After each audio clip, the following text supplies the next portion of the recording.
إسرائيل يجب أن تسقط وستسقط إن شاء الله. قولني خنم هنداتي بوتر أدوبج وايكيس انجران أولنا كوني وايكينيا. لا تجعل القضية تموت بموتي.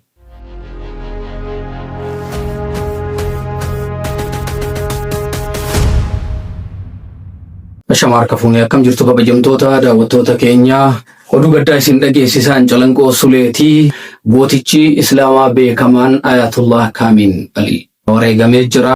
Wareegamuun isaatiin duratti saatii muraasa dura dhaamsa inni kallattiin dhaamate qabadhee isiniif dhiyaadhe hanga xumuraatti nu hordofaa isiniin jedha. Namni kun maalii yaadatamaa? Israa'iil yajibu an tasqut wa satasqut inshaa Allah jechuun kan beekamu jechuudha. Dhaamsi Ayatullah Ali Kaamil dhaamsa jajjabaa ture.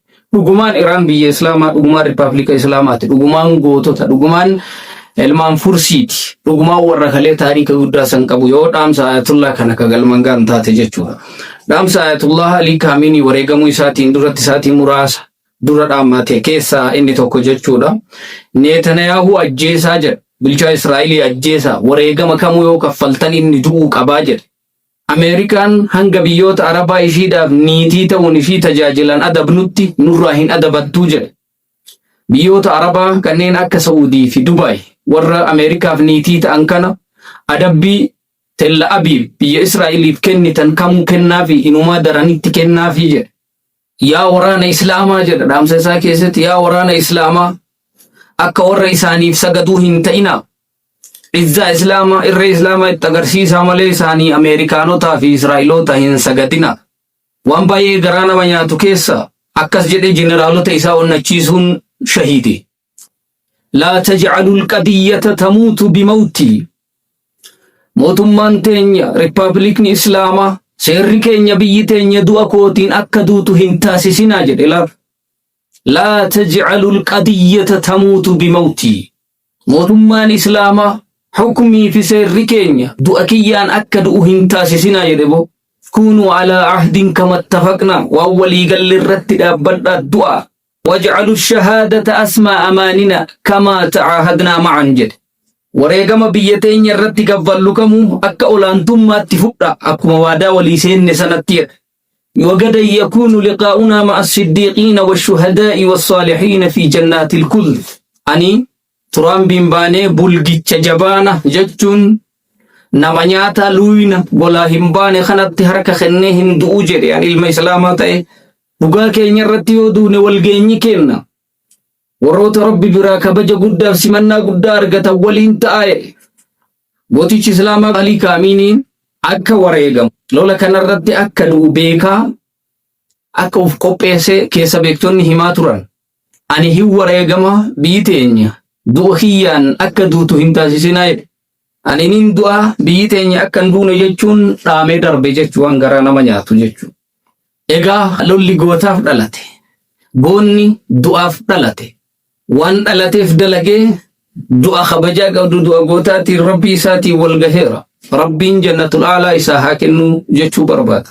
Waan baay'ee gootummaa namatti horu keessaa yeroo Ameerikaan taargettii keessa galmattee akka harka kennu isa gaafatetti مال جرين كل شيء فان وما أجمل أن تفني الروح في سبيل الله جرين واني هندني لما لمتكو خرا ربي رتي في حق رتي وتاي واني حق سبري دو هنجرو جرين وانغرانا منيات أغمنا ما قوتمس بوني خانو مهنداتي بوتر رادو بچ واي كيسا نجران ولنا كوني واي كينيو self defense warra ufitti san kamiyyuu kiristaana ta'e islaama ni leellisna. Kun ammoo leellifamuu qaba Rabbiin birattu Rabbi isaa haa leellisu jechuudha. Jannatal khuld Rabbi isaa haa kennu. Ilhaan Umar miseensa koongirensii Ameerikaa kan taate jechuudha. Isii dabalatee namoota hedduun jibbansa Ameerikaan musliimoota qabduu fi tuffii muslima addunyaa bal'aatiif qabduu irra dubbataa jiru jechuudha. Ameerikaan barii iidaatti Saadaam Huseen ajjeefte. Gooticha addunyaa kanaa guddaa Osaamaa bin Laaden akkas arraantana bara darbee sooma keessa ammallee sooma keessa jechuun sooma muslimni ni kabaja. Garuu ishiin yeroo kamiyyuu sooma lallattee safuu cabsiti. Yaa Rabbi inni gubbaa kanaa waan jedhu immoo hin beeknu jechuudha. Wallaahi. Aboo warra gootaaf garaan hin dhukkubne barra warra nyaattee bultu yartuu qofa bara boo garaan nu dhukkubaa fi wallaahi billaahi goota akkana. Harka kenni jennaan targeettii keessa galfatanii aboo kullu shay'in faan wamaa ajmala an tufni ruuxu fi sabiilillah. Wanni hundi ni dhumaye.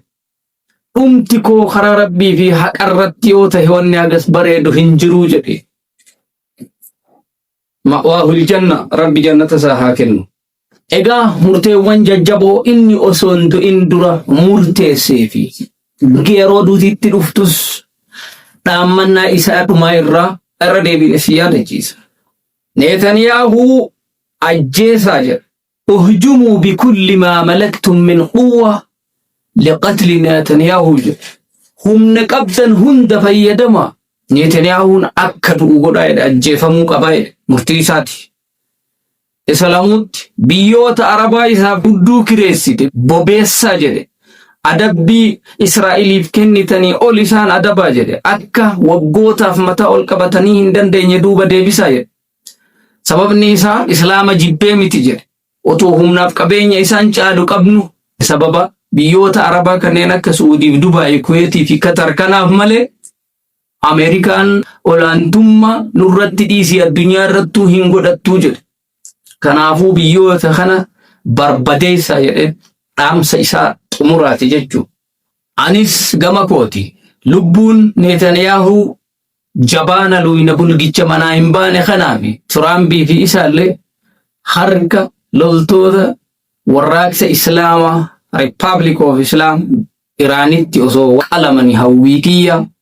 Rabbiin salphina isaan biyyoota Islaamaa muudan kana wareegamaa miti jira lubbuun. Akka tokko tokkoon qeensa fi isaadhaan raayaasanii nu mul'isanitti Netanyaahuu Rabbiin harka isaanii haa buusuun jedha.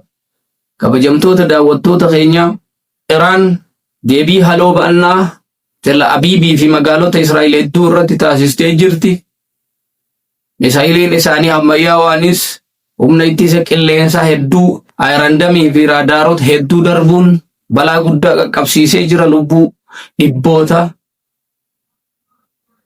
juushota fashaleesseera loltoota Ameerikaa 200 ol irratti tarkaanfii du'aa fudhataniiti jiru. Kaambiiwwan Ameerikaa biyyoota Arabaa keessa jiran hedduu 10 ol kan ta'an rukutanii jiru. Doonii Ameerikaas rukutanii jiru. Galaana Hurmuz irrattis akka dooniin kamuu hin qaxxaamurre taasisanii jiru. Huutiis dabalatee Hizbullaan tarkaanfii akka fudhatuuf dhaadannoo dhageessisee jira. Ibsas baasee jira. Egaa Rabbiin miidhamaa bira jiraata. Yaa Rabbi akka Dr. Mararaan jedhe jiran sallal Rabbii fi faranjii illee nama humna qabu gargaarti. Nutti hin godhiniiti. Biyya Islaamaa maqaa keetii yoo xiqqaate. Nabii kee irratti salawaata buusaa ooltu. Maqaa kee Allah jettee dhaa ooltu. Harka jabaanota kanaatitti hin salphisini. Maqaa keenya guddina kee yaa Rabbi eegi. Ameerikaa tana salphisi. Israa'eliin dhabamuma taasisiin jedha. Amiin amiin yaa Rabbal Aalamiin. Hayyee kabajamtoota daawwattoota keenya odeeffannoo biraa qulqullaawaa funaannee hamma walitti deebinutti turtii gaarii isiniin jecha viidiyoon kun akka musliimoota hedduu bira ga'uuf sheer gochuun babal'isaa isiniin jedha. An Biiftuu Foundation irraa Bal'isaa Calanqoo Suleeti. Ulfaadhaa.